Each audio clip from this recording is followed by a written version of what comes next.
All right, everybody, welcome to another episode of the Open End Show Daily. Hope you guys are having a good day. I am not, but I'm in a good mood. And that's why I wanted to jump on here, because I'm committed to doing this daily now, and I want to make sure I see that through. It looks a little blurry. Hold on one second. You saw my shorts there? How do you guys feel about those shorts? You got a little smudge on the camera. This is organic as hell right here, guys. That's organic. That is organic.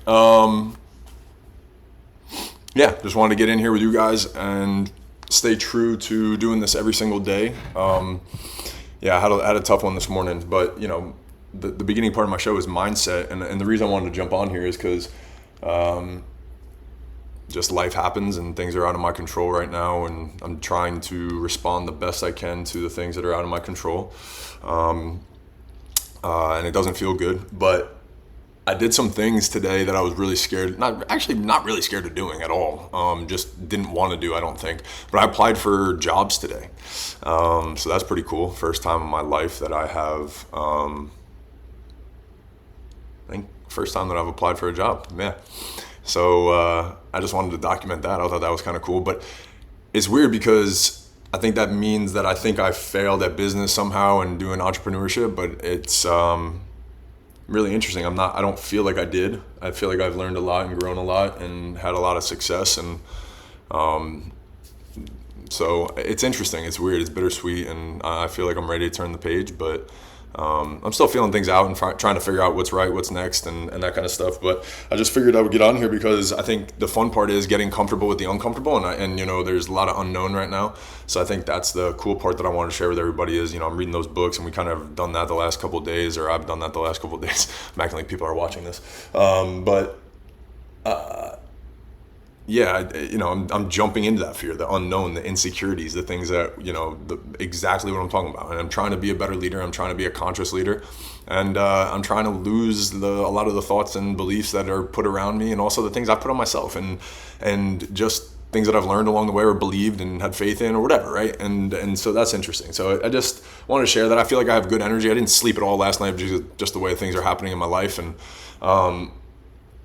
stresses, anxieties, thoughts, that kind of stuff, and trying to kick old habits and be better at certain things, right? So I barely slept, but I have a lot of energy. I'm about to go work out, but before I worked out, I wanted to just do this, get out there, talk to you guys. Also, I took some notes about some things. I've been up early since this morning, and I thought I was going to do this video early, and then had a lot of phone calls.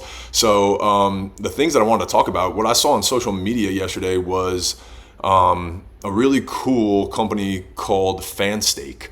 And I actually came across them the day before, and I think I followed them, or maybe I can't remember where I saw them. But it's a really, really cool concept, and they just secured $6.25 million in a seed round.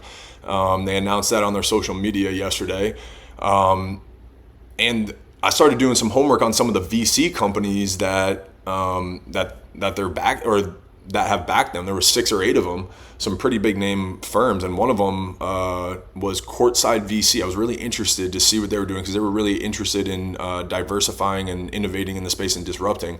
It's I think a group led by Larry Fitzgerald, and they have just a lot of cool investments in the space of entertainment, gaming, and that kind of stuff. But FanStake itself is a cool app, because what that does is allow fans to get in the game a little bit more, right? And actually bet on their NIL and back their school in a way that's never been done before. So what you can do is you can sign up for this app, and say there's a high school player in New Jersey that you like, that has interest in coming to your school. You can stake a certain amount of money towards his or her NIL pool. Now, not every sport is on there yet. It'll obviously develop that way. But so far they have football, basketball for the main sports. And like I said, they just raised a nice seed round. They have some good backers. So I'm anxious to see how this develops, because if you think about it from a player's perspective, imagine if I was a kid coming out of New Jersey and I was deciding between Vanderbilt, Virginia, LSU, and Alabama, right? And Alabama gave me a 90% scholarship. LSU gave me 75%. Virginia gave me 50%. And Vanderbilt gave me 95%. Now that's going to determine where I get money, right? And the different fan bases now or the schools can market this app. Their fan base can have access to this app and see these players and be a part of the process of recruiting their players. So I thought that was pretty cool. The player knows exactly what they're getting with the NIL. And then if you're a consumer of the app or staking some money for your school, you don't actually pay the money unless the athlete commits. So I think that's really cool too. You get your money back or the stake back and everything. So I'm anxious to see how it develops. I texted a couple of my friends in college baseball that are, in that world and know it really well, and they're interested to see. And there's been a couple different versions, but it's basically like a collective for the fans. So it's interesting. I don't know. We'll see.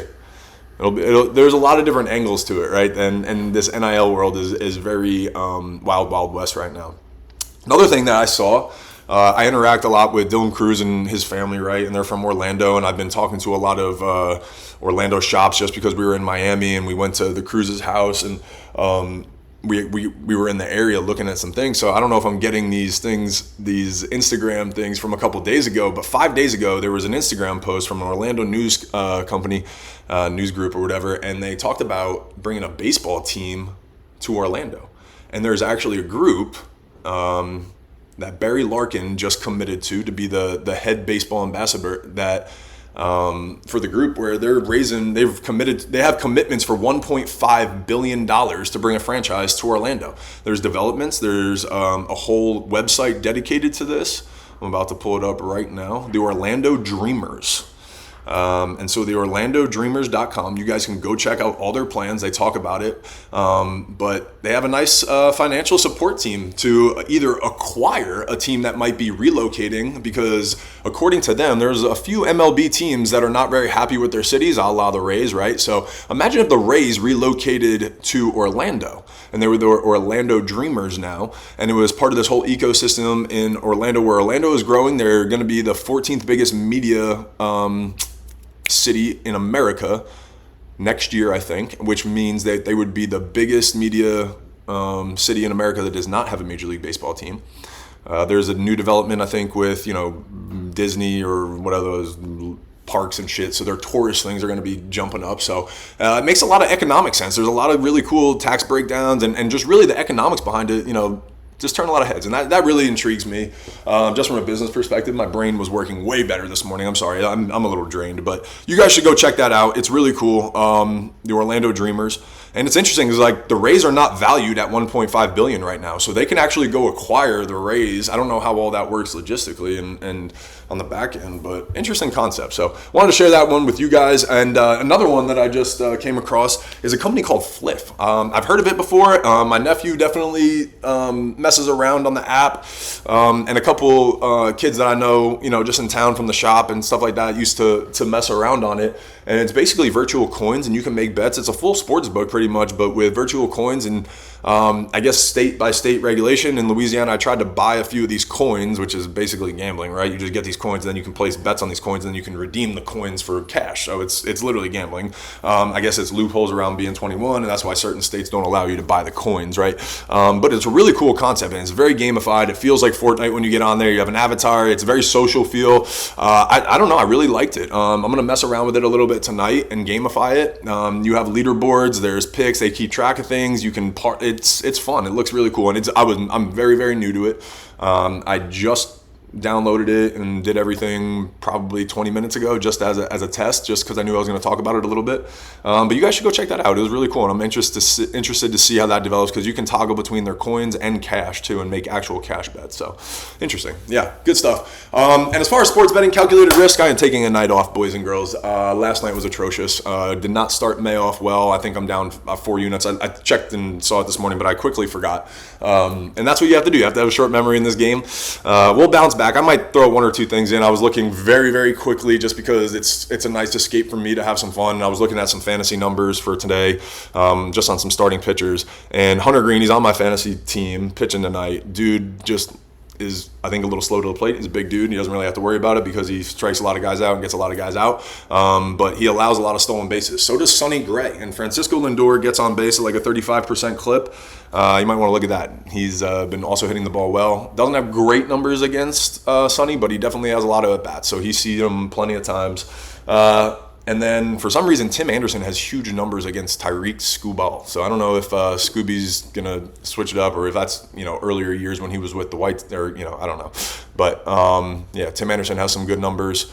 I can't remember some other ones. But yeah, we're going to take a night off. I'm not doing any picks. We're not doing any breakdowns, nothing tonight. We're going to bounce back. I'm going to be pretty present tonight and just enjoy the night and try to get my mind right. But I'll try to be back here this weekend. I'm still figuring out if we're going to do it every single day on the weekend. But I committed to this whole week. I appreciate you guys and girls. Again, I know this is a lot for me and being selfish, but hopefully you guys are getting something out of this, or at least we're connecting a little bit through this space. And again, reach out to me, guys, and hit me up if you guys need anything. If you guys want to connect, if you have any mental health stuff, I'm definitely in a nice vulnerable place right now in life. So you guys can don't be shy and reach out and let me know. But yeah, anything else, guys, make sure you use Pickett code Ranaudo if you guys are sports bettors and you like some calculated risk, want to tail some bets. There's a bunch of good people on there. Yeah. Everything else, peace, love, happiness. Thank you. See you guys.